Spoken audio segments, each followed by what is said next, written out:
eyes and picture this. Pristine wildlife covered with miles of untouched pasture filled with grazing caribou and blue mountains in the background. Now, picture all that replaced with large drilling equipment, countless oil fields, and miles of pipeline. This disturbing picture could eventually be the reality of the Arctic National Wildlife Refuge. The Arctic National Wildlife Refuge is the largest intact national wildlife refuge in the world. But the battle between oil and wildlife threatens that.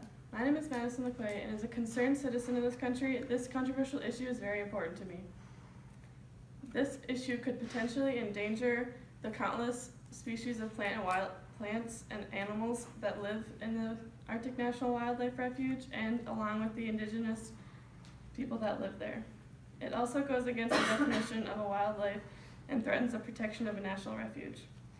The ANWR is not only home to a number of animal species, but also indigenous people such as the Inuit and Gwich'in.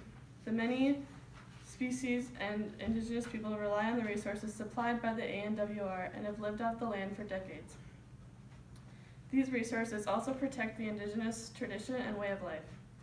Drilling for oil would solve many problems in the oil industry, such as loss of jobs, oil depletion in the U.S., and high cost of fuel, but it would in turn destroy the wildlife and drive out the animals and indigenous people that live there.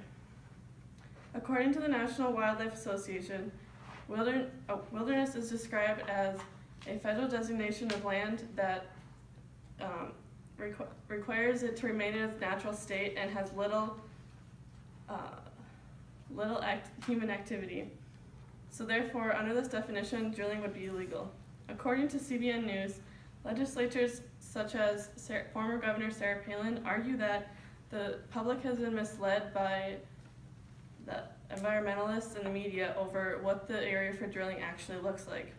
In some places, this area has been described as Mars-like. However, as journalist Jessica Ennis points out in her article, Drilling in the ANWR, a disaster waiting to happen, drilling would destroy much of the refuge and could even lead to a spill, which would destroy even more where the drilling is not actually taking place. To sum up, the vast wilderness of the ANWR is in jeopardy of being destroyed if drilled for oil. So there are many different sides to this controversy, but so far the environment has remained protected. So next time you fill up your car with gas, think of what had to be destroyed in order for you to drive.